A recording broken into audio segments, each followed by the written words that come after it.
नमस्कार दोस्तों, मैं यशवंत कुमार आप सबका एक बार फिर से स्वागत करता हूं आपके अपने YouTube चैनल अनन्या एकेडमी में। दोस्तों, UGC नेट शिक्षा शास्त्र असिस्टेंट प्रोफेसर और PGT शिक्षा शास्त्र का एक महत्वपूर्ण लेसन है अधिगम। यह एक ऐसा प्रकरण है जो ऐसा कोई परीक्षा नहीं होता शिक्षा शास्त्र की जो इसके बिना हो। यह हर जगह पूछा जा रहा है। इसके महत्व को देखते हुए हम लोग इस पर कुछ चर्चा करेंगे, इस पर बात करेंगे कि आखिर अधिगम क्या है। वर्तमान शिक्षा में जो हमारी शिक्षा व्यवस्था है बच्चों की, उसमें एक महत्वपूर्ण बिंदु है अधिगम या सीखना। तकनीकी रूप से अधिगम और सीखना दोनों अलग अलग हैं। यहाँ पे हम लोग अधिगम की बात कर रहे हैं और देखते हैं कि अधिगम क्या है, अधिगम का क्या अर्थ है, अधिगम की क्या परिभाषाएं हैं, अधिगम को कौन कौन से कारक प्रभावित करते हैं, अधिगम के कितने प्रकार होते हैं और इन प्रकारों के साथ साथ जो प्रमुख मनोवैज्ञानिकों ने अधिगम के सिद्धांत बताया है उन सिद्धांतों पे भी हम लोग बात करेंगे। ठीक है, क्योंकि हर परीक्षा में अधिगम के जो प्रमुख सिद्धांत हैं उन सिद्धांतों पे बात होती है, चाहे वो संज्ञानवादी सिद्धांत हों या व्यवहारवादी सिद्धांत हों।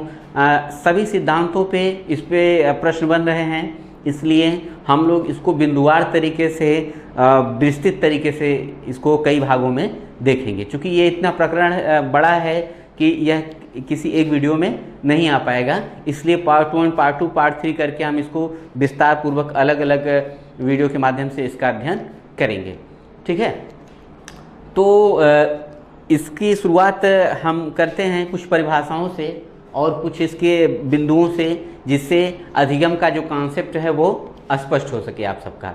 ठीक है, तो हम आप इसकी जो पहली शुरुआत करते हैं वुडवर्थ की परिभाषा से। ठीक है ना, वुडवर्थ ने जो परिभाषा दिया था कि नवीन ज्ञान तथा नवीन प्रक्रियाओं का अर्जन करने की प्रक्रिया ही अधिगम की प्रक्रिया है। ठीक है, वुडवर्थ ने अधिगम की परिभाषा देते हुए कहा कि नवीन ज्ञान तथा नवीन प्रक्रियाओं का अर्जन करने की जो प्रक्रिया होती है उसी को हम क्या कहते हैं, अधिगम की प्रक्रिया कहते हैं। अब हम इसके अर्थ को अगर और वाइड में जाएं और विस्तार करना चाहें तो हम कह सकते हैं कि अधिगम प्रक्रिया है ना कि परिणाम। हम लोग यहाँ शॉर्टकट में लिखते जाते हैं तो फिर ज़्यादा बेटर रहेगा कि अधिगम को स्पष्ट करने वाले कुछ फैक्ट्स जो बता सके कि अधिगम क्या है। तो इसका है अधिगम प्रक्रिया है ना कि परिणाम। दोस्तों, इसका मतलब ये हुआ कि जो लर्निंग होती है वह कोई आउटकम नहीं है, रिजल्ट नहीं है, ये कोई परिणाम नहीं है, बल्कि ये क्या है, प्रक्रिया है। ठीक है, क्यों प्रक्रिया है, किस सेंस में प्रक्रिया है? क्योंकि जो प्रक्रिया होती है वो अनवरत चलती रहती है। तो कोई भी प्राणी हो, कोई भी जीव हो, उसका सीखना कभी बंद नहीं होता। वो अपने जीवन की परिस्थितियों में कुछ न कुछ सीखता रहता है। इसका मतलब ये नहीं कि जब तक वो पढ़ रहा है तब तक सीख रहा है, ऐसा कुछ नहीं। ये तो बहुत अधिगम की नैरो मीनिंग हो जाएगी। अधिगम की अगर हम व्यापक अर्थ में देखते हैं तो अधिगम एक अनवरत चलने वाली प्रक्रिया है।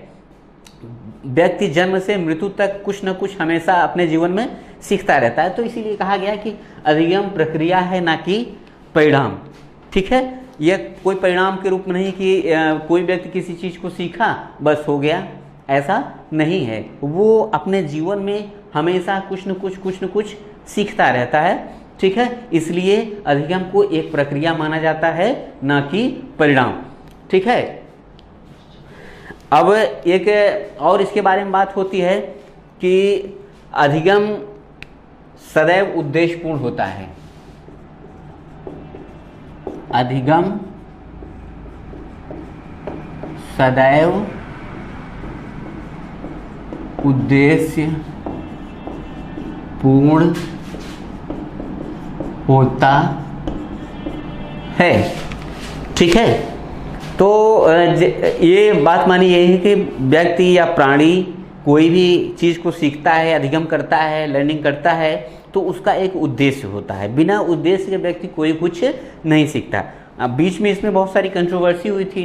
जैसे लोगों ने लॉजिक दिया था कि कोई व्यक्ति ऐसे किसी का दोस्त पियानो बजाता है या वायलिन बजाता है, कुछ ऐसे चीज़ें हैं वो साथ में रहते रहते सीख जाता है, देखते देखते सीख जाता है, तो क्या उसका क्या उद्देश्य होता है।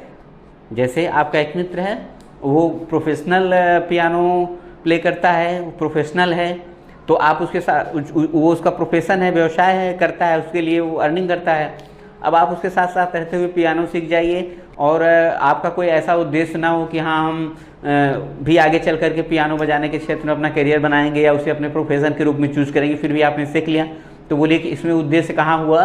हाँ, इसमें भी उद्देश्य है। आपने अपने आनंद के लिए सीखा ना, आप अपनी जिज्ञासा को शांति करने के लिए सीखा, आपने अपने कॉन्फिडेंस को चेक करने के लिए सीखा, आप अपनी कैपेसिटी, क्षमता भी नापने के लिए सीख रहे थे कि मैं भी इसे सीख सकता हूँ या नहीं। तो आप अपनी जिज्ञासा को शांत करने के लिए सीख रहे हैं, आप अपने मनोरंजन के लिए सीख रहे हैं, या आपको पसंद है इसलिए आप सीख रहे हैं। आप सीखेंगे उसकी कोई न कोई वजह होगी। इसीलिए कहा जाता है कि जो अधिगम होता है वो सदैव उद्देश्यपूर्ण होता है, अधिगम कभी भी निर्देशपूर्ण नहीं होता है। ठीक है। फिर है अधिगम समायोजन एवं अनुकूलन के लिए तैयार करता है। प्राणी जब किसी भी कैसा भी किसी भी प्रकार का वातावरण हो, उसमें जब वह समायोजन करना चाहेगा या वो अनुकूलन करना चाहेगा, तो उसके समायोजन और अनुकूलन दोनों में ही आपका ये जो अधिगम है वो इम्पॉर्टेंट रोल प्ले करता है। ठीक है। अधिगम आपको समायोजन करने में, एडजस्टमेंट करने में और अनुकूलन करने में किसी भी प्राणी की मदद करता है। जब आप वातावरण के प्रति कुछ जानेंगे, कुछ सीखेंगे, कुछ जानकारी लेंगे, तभी तो आप अनुकूलन कर पाएंगे। बिना सीखे हुए, बिना अधिगम के आप कैसे अनुकूलन कर पाएंगे? ठीक है। तो ये बात है। फिर अगला है कि अधिगम का क्षेत्र अत्यंत व्यापक होता है। अधिगम का क्षेत्र अत्यंत व्यापक होता है। ठीक है। इसका मतलब ये हुआ कि जीवन का कोई भी क्षेत्र हो, व्यक्ति किसी भी क्षेत्र में रह करके कोई चीज़ सीख सकता है, कोई चीज़ अर्जित कर सकता है। ठीक है। ये कोई ज़रूरी नहीं है कि हाँ व्यक्ति किताबी ज्ञान लेता है या कोई तकनीकी ज्ञान सीखता है तभी वो सीखना है। दुनिया का ऐसा कोई क्षेत्र नहीं जिसमें व्यक्ति कार्य करता है, देखता है, उसमें रहता है, वो कुछ भी व्यक्ति सीखता है वह उसके अधिगम के ही अंतर्गत आता है। इसीलिए ये बात कहा गया है कि जो अधिगम का क्षेत्र होता है वो काफ़ी क्या होता है?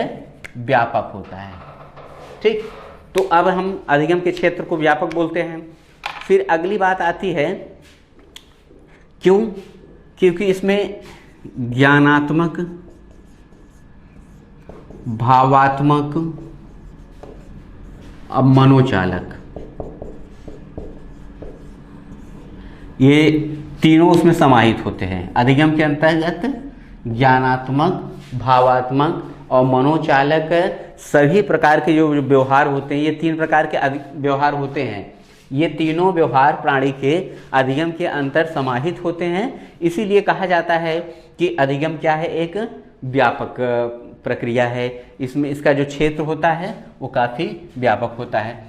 ठीक है। तो इन चीज़ों को देखा आपने, ये अधिगम के अर्थ को स्पष्ट कर रहे हैं, आपको समझने में मदद देंगी कि आखिर अधिगम है क्या, इस पर किस तरह की सवालें बनती हैं वो भी आपको हल करने में ये मदद देगा। ये सारे बिंदु ऐसे हैं दोस्तों कि जो आपके अधिगम के कॉन्सेप्ट को क्लियर कर देंगे, उसके बारे में या उसके विषय में जो भी आपके डाउट्स हैं वो सारे डाउट क्लियर हो जाएंगे। इसलिए ये सारे बिंदु बहुत ही महत्वपूर्ण हैं। ठीक है। तो और बातें हैं, जैसे नशे की हालत में, मादक पदार्थों का सेवन में, बीमारी की हालत में या गुस्से में या थकान के कारण आपके व्यवहार में अगर कोई परिवर्तन आ जाता है तो वो अधिगम नहीं होता है। क्यों? क्योंकि जैसे परिभाषा है कि व्यवहार में आया परिवर्तन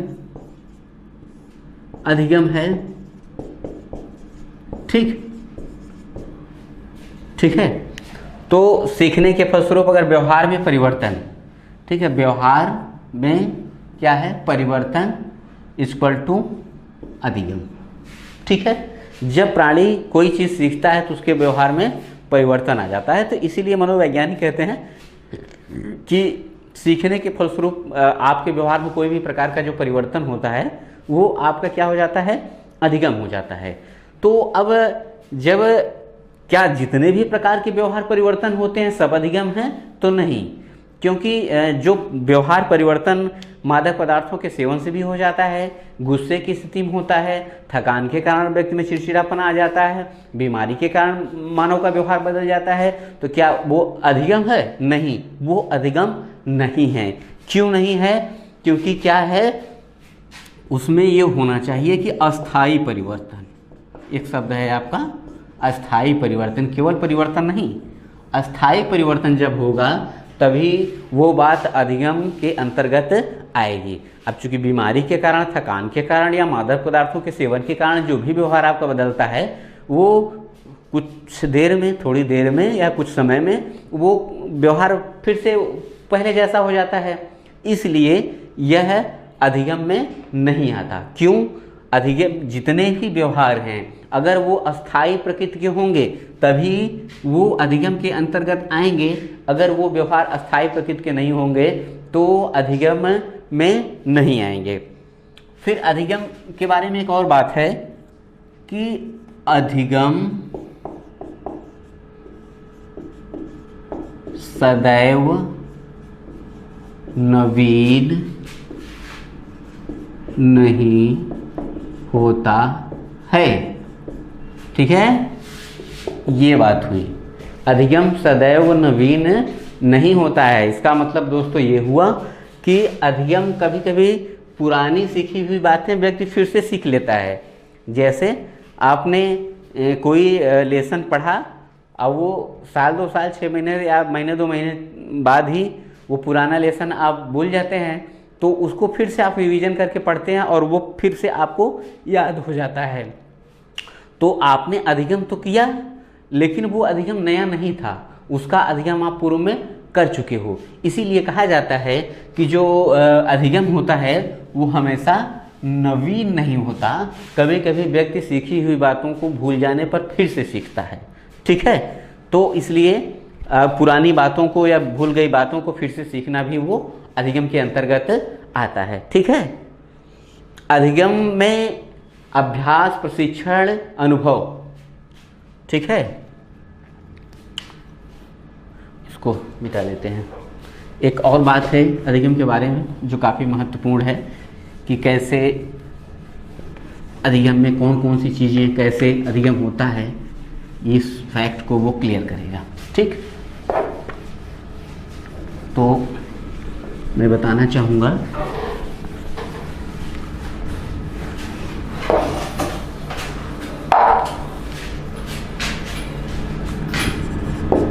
अधिगम अभ्यास,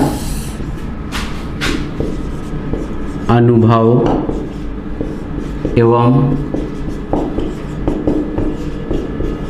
प्रशिक्षण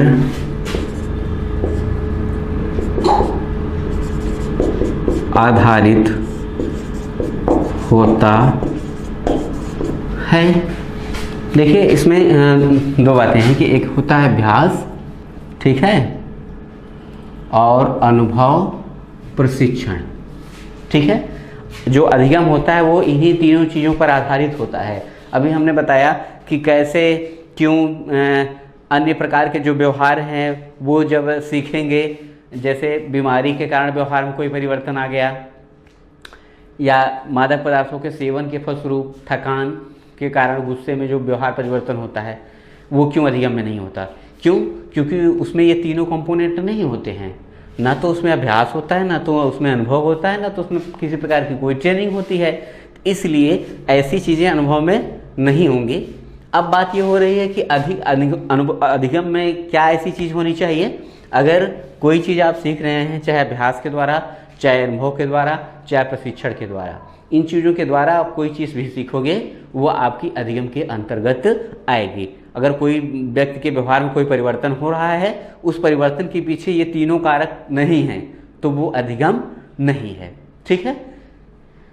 हम जब भी कोई सीखते हैं या तो अपने अनुभव से सीख लेते हैं, या किसी प्रशिक्षण प्राप्त करके सीखते हैं, या एक्सरसाइज करते हैं, अभ्यास करते हैं और उस चीज़ को हम सीख लेते हैं। तो इस प्रकार का जो सीखना है आपका वो आ जाएगा।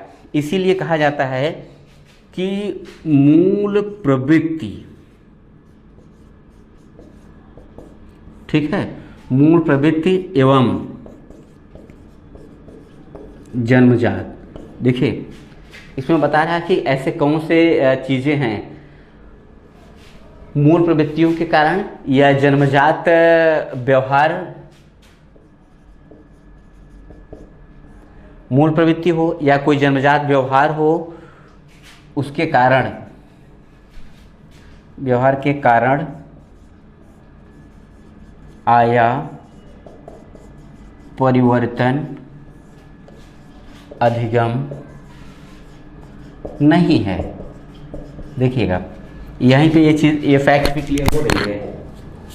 ठीक है, क्योंकि देखा हमने बात किया भी कि मूल प्रवृत्ति एवं जन्मजात व्यवहार के कारण, कभी कभी क्या होता है व्यक्ति मूल प्रवृत्तियों के कारण उसका व्यवहार बदला होता है, कभी कभी जन्मजात होता है किसी का व्यवहार बाय नेचर, तो इसके कारण उसके व्यवहार में आया जो परिवर्तन होता है वो अधिगम नहीं होता। क्योंकि भी हमने कहा कि व्यवहार में अगर कोई परिवर्तन होता है तो वो अधिगम होता है, लेकिन हम ये कह रहे हैं कि अब यहाँ पर मूल प्रवृत्तियों के कारण या जन्मजात व्यवहार के कारण अगर व्यक्ति के व्यवहार में कोई परिवर्तन आता है तो वो अधिगम नहीं है।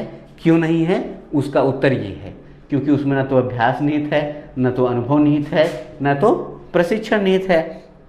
तो इसलिए बाय नेचर या जन्मजात ऐसे कुछ कारण हैं जिनके कारण व्यक्ति का जो व्यवहार है वो बदला हुआ है, तो ऐसे में वो व्यक्ति का जो परिवर्तित व्यवहार है वो अधिगम की श्रेणी में नहीं आएगा। ठीक है, अब हम लोग ये तो अधिगम को क्लियर करने के लिए आखिर अधिगम है क्या, अभी तो हम लोग सिर्फ इतनी बात कर रहे थे कि अधिगम की क्या है। तो अभी ये सारी बातें अधिगम के बारे में जानने के बाद ये कॉन्सेप्ट बना होगा कि आखिर अधिगम है क्या। अब हम लोग बात करेंगे कि अधिगम की विशेषताओं के बारे में। जैसे जैसे हम लोग इसके बारे में बात करते जाएंगे वैसे वैसे अधिगम का जो कॉन्सेप्ट है वो ऑटोमेटिक आपके सामने क्लियर होता जाएगा। इसलिए बात को बहुत सावधानी पूर्वक सुनिए, कुछ नोट कर लीजिए, कुछ स्क्रीनशॉट ले लीजिए ताकि आपको आगे भी इसका अभ्यास रहे। ठीक, अब हम बात करते हैं अधिगम की विशेषताओं के बारे में। अभी ये थोड़ा सा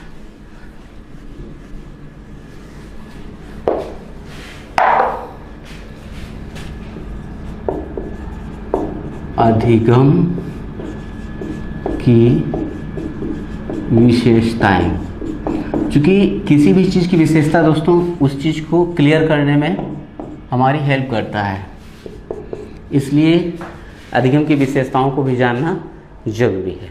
ठीक है, तो इसकी पहली विशेषता है कि अधिगम विकास है। इसकी पहली विशेषता क्या है? अधिगम विकास है। अब दोस्तों कि अधिगम विकास कैसे है? जब जो हमारे विकास के कई पक्ष होते हैं, उसमें एक महत्वपूर्ण है आपका मानसिक पक्ष। तो जब आप कुछ सीखते हैं तो आपका व्यवहार परिवर्तित होता है, आपका मस्तिष्क और विकसित होता है, तो आपका वो जो विकास हुआ वो मानसिक विकास हुआ कि नहीं हुआ।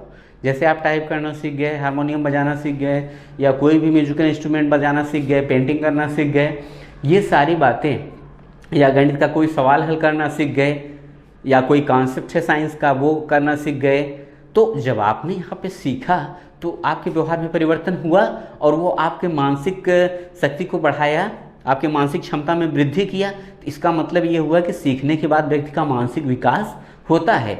तो इसीलिए कहा गया है कि अधिगम विकास है। जब आप कुछ सीखते हैं तो उसमें आपका विकास का कोई न कोई पक्ष उससे प्रभावित होता है, इसीलिए इसको विकास माना गया है। अगला है कि अधिगम समायोजन है। अधिगम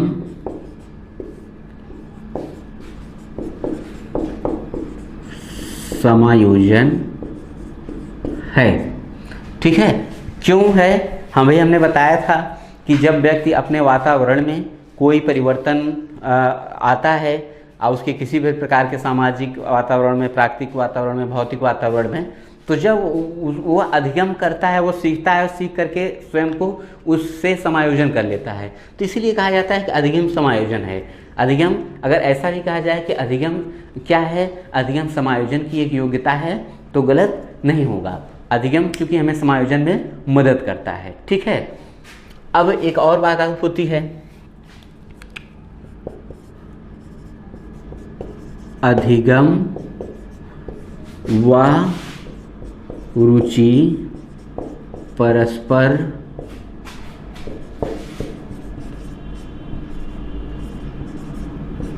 संबंधित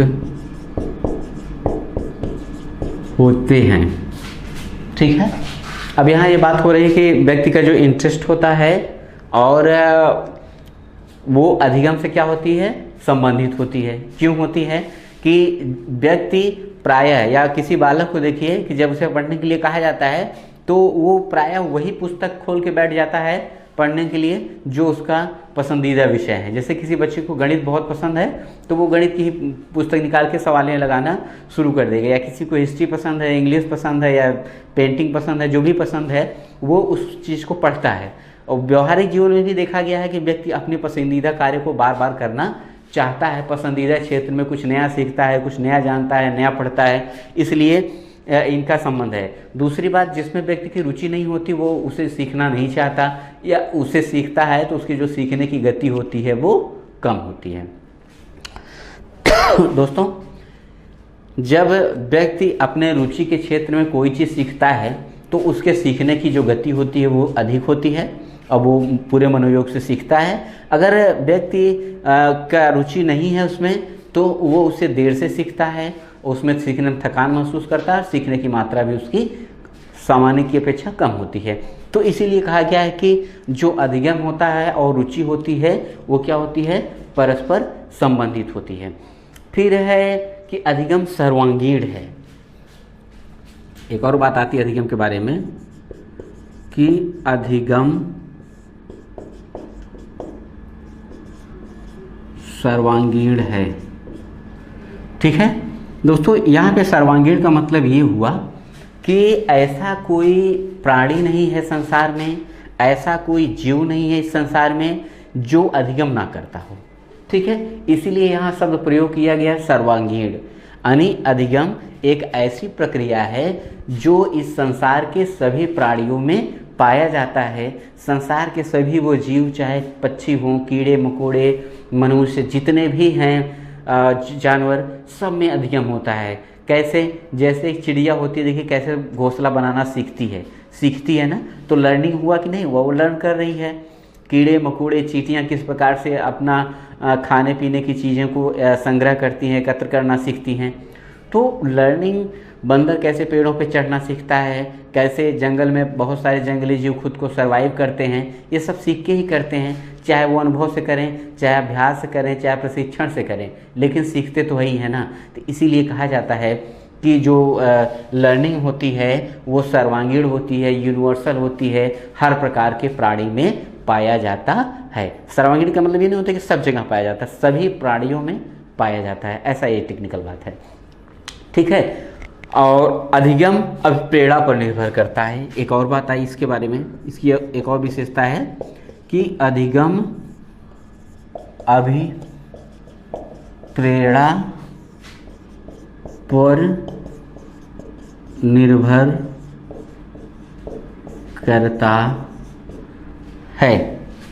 देखिए इसमें बात कि जिस प्राणी को अधिगम के लिए जितना अधिक अभिप्रेरित किया जाता है वह उतने ही अधिक गति से सीखता है, और जिसमें अभिप्रेरणा की कमी पाई जाती है उसके सीखने की गति कम होती है। यह बात मनोविज्ञान में निर्विवाद है। ये इस पे बहुत सारे शोध हो चुके हैं। चाहे वो अप्रेरणा आंतरिक हो या बाह्य हो, किसी प्रकार की अगर अप्रेरणा बालक में पाई जाती है तो उसके सीखने की गति तेज होती है। अगर कोई बालक अप्रेरित नहीं होता तो वो सीखने की गति उसकी बहुत कम या बिल्कुल नहीं होती। ठीक है, इसीलिए कहा जाता है कि जो अधिगम होता है वह अभिप्रेरणा पर निर्भर करता है। ठीक है, फिर है अधिगम